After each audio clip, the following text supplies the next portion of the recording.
राज ठाकरे कुणासोबत विधानसभेमध्ये आहेत हे एकनाथ शिंदे साहेबांना पण कळेना, देवेंद्र फडणवीस साहेबांना कळेना, अहो एवढंच काय स्वतः राज ठाकरेंना आणि त्यांच्या कार्यकर्त्यांना सुद्धा कळेना। महायुती आता विधानसभेमध्ये जिंकली पाहिजे असं खरं तर महायुतीच्या लोकांनी सांगितलं पाहिजे, भाजपने सांगितलं पाहिजे, शिंदे गटाने सांगितलं पाहिजे, अजित पवार गटाने सांगितलं पाहिजे।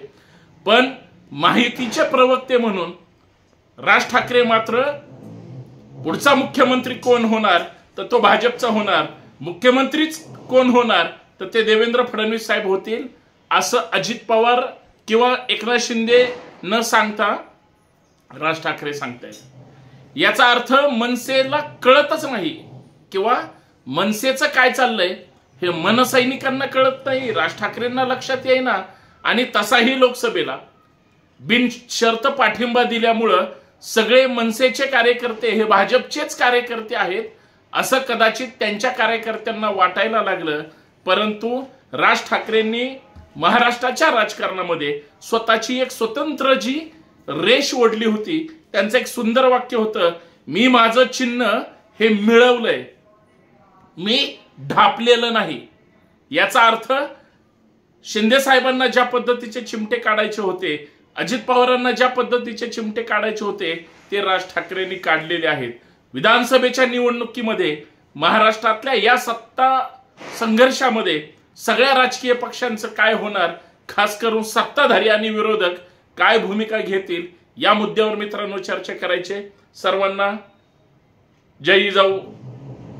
आज बलिप्रतिपदा, इडापिडा टळो बळीराजाचं राज्य येऊ। सर्वांना दीपावलीच्या मनपूर्वक हार्दिक शुभेच्छा। जय शिवराय, जय महाराष्ट्र।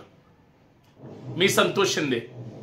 सर्वांना विनंती एवढीच आहे की व्हिडिओ शेवटपर्यंत पहा, जास्तीत जास्त शेअर करा, सगळ्यात महत्त्वाचं बेल आयकॉन प्रेस करायला विसरू नका।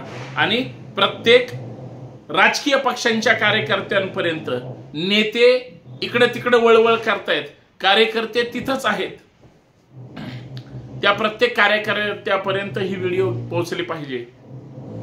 कारण विचार ऐकल्यानंतर कदाचित चर्चेतून मुंग्या सुद्धा येऊ शकतात, खरं बोलल्यावर झोंबतं हे सुद्धा लक्षात येऊ शकतं। मित्रांनो, विधानसभा 2024 ची निवडणुका जाहीर झाल्या, उमेदवाऱ्या सुद्धा जाहीर झाल्या। काही ठिकाणी महायुतीचे 17 लोकांनी, खरं तर भाजपच्या 17 लोकांनी पक्षासोबतच बंड करून शिंदे साहेबांसोबत सलगी केली, अर्थात त्यांच्या पक्षातून दुसऱ्या पक्षामध्ये उमेदवारी घेतली। बहुतेक ठिकाणी शुद्ध अपक्ष लढून बंडखोरी झाली, तर बऱ्याच ठिकाणी मते अजित पवारांना असेल किंवा शिंदे साहेबांना असेल, सक्षम उमेदवार सुद्धा महाराष्ट्राच्या बऱ्याच ठिकाणी मिळालेले नाहीत। सत्ताधारी किती जरी सक्षम असले तरी सत्ताधाऱ्यांकडे जर उमेदवारच नसतील, मागचा जर एक 2-4 विधान परिषदेच्या निवडणुकांचा काळ सांगितला, निवडणुकाचा काळ डोळ्यासमोर जर आला तर विदर्भाच्या काही भागामध्ये किंवा काही ठिकाणी विधान परिषदेला सुद्धा उमेदवार मिळत नव्हता। हीच सत्ताधाऱ्यांची परिस्थिती आहे। तरी सुद्धा सत्ताधारी अर्थात महायुतीच्या पाठीशी बरेच अघोषित राजकीय पक्ष आणि नेते सुद्धा आहेत। महाविकास आघाडीची परिस्थिती सत्ताधाऱ्यांपेक्षा भयानक आहे। शिवसेना फुटली होती, उद्धव ठाकरे हतबल झाले होते, उद्धव ठाकरेंचा संकटाचा काळ होता।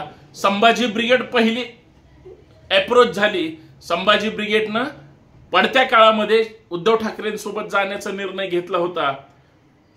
1-2 वर्ष उद्धव ठाकरेंसोबत राहिले, परंतु सन्मानाची वागणूक काय असते, उद्धव ठाकरेंकडे इतकी लोक यायला लागली, त्यांच्याकडे वेळच नव्हता चर्चा करायला। राष्ट्रवादी सुद्धा फुटली गेली, शरद पवारांना सोडून त्यांचे सुद्धा आमदार निघून गेले, परत राष्ट्रवादीला भगदाड पडलं। म्हणून महाराष्ट्रात आता विरोधकांचं काय होईल, 2 प्रमुख पक्ष फुटले, काँग्रेसमध्ये सुद्धा मिसकॉल देण्याचा प्रयत्न सुरू होता। राज्यसभेला सुद्धा आणि विधान परिषदेच्या दोन्ही निवडणुकांमध्ये काँग्रेसचे 5 ते 6 आमदार फुटले होते। त्यांनी निसटता विजय संजय राऊतांना दिला। बाकी चंद्रकांत हंडोरे राज्यसभेला जाहीर पाडले होते आणि विधान परिषदेला सुद्धा वेगळं झालेलं नव्हतं. हा इतिहास महाराष्ट्राला माहित असला पाहिजे.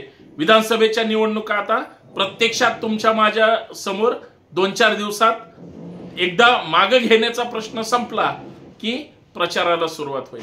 काय परिस्थिती आहे महायुतीची? सत्ताधारी 3 पक्ष त्यांच्या पद्धतीने सक्षम आहेत. त्यांना बंडखोरीचे जे काही झटके बसायचे ते बसतील. दुसऱ्या बाजूला महाविकास आघाडीचं सुद्धा काही फारसं चांगलं नाही. त्यांना सुद्धा बंडखोरीचं ग्रहण लागलेलं आहे.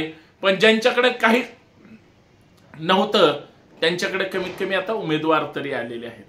सरकार कुणाचं येईल, सत्तेत कोण बसेल, सध्या कुणीही सांगू शकणार नाही. कारण नियत प्रत्येकाची वेगळी वेगळी आहे.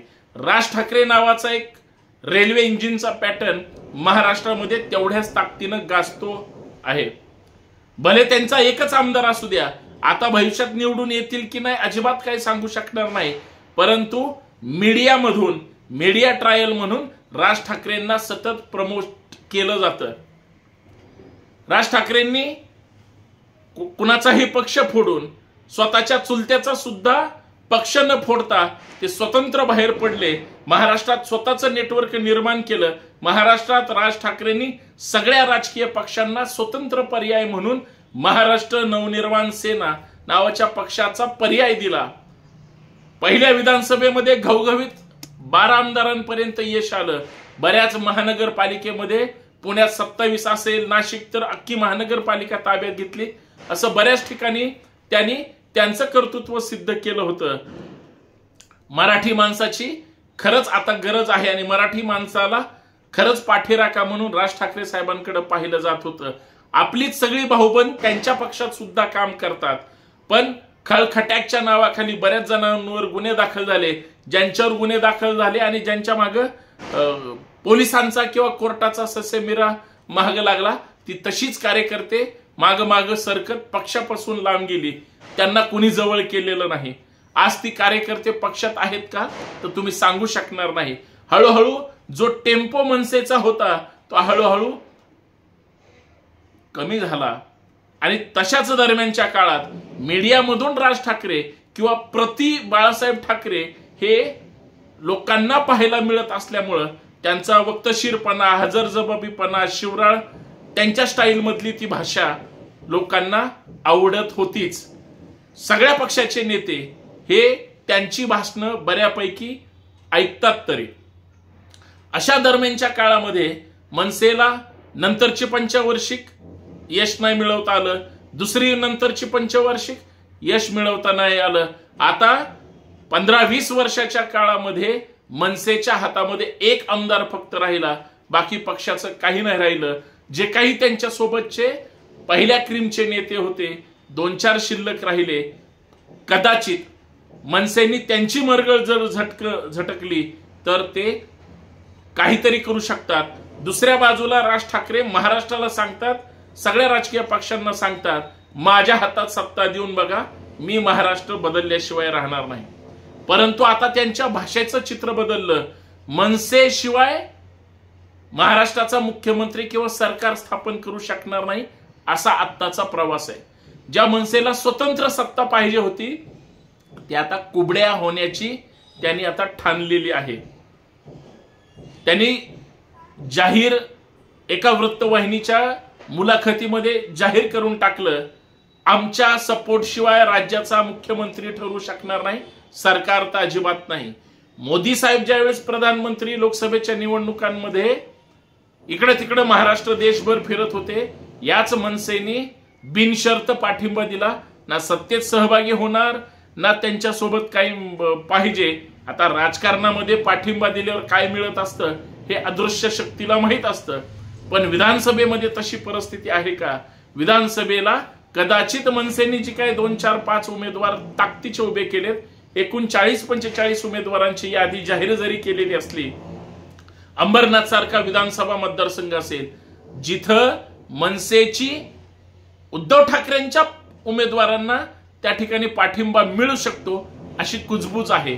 तो कोण उमेदवार आहे आणि मनसेच्याच आमदारांनी जर जाहीर केलं असेल त्यांच्या मैत्रीसाठी तर महाराष्ट्रात काहीही घडू शकतं. मग आताच्या परिस्थितीमध्ये राज ठाकरेंचा अंदाज ना एकनाथ शिंदे साहेबांना येतोय, ना देवेंद्र फडणवीस साहेबांना येतोय, ना अजित पवारांना येतोय. आता अजित पवारांचा तसाही मनसेच्या दृष्टिकोनातून काही संबंध नाही. जर त्यांची नैसर्गिक राज ठाकरेंची युती जन्मापासून ही शिवसेना भाजपची आहे आणि भाजपच्या नेत्यांसोबत त्यांची असलेली सलगी ही महाराष्ट्राला नव्हे देशाला सर्वश्रुत आहे. अशा परिस्थितीमध्ये राज ठाकरेंचा कल भाजपच्या दिशेने आहे.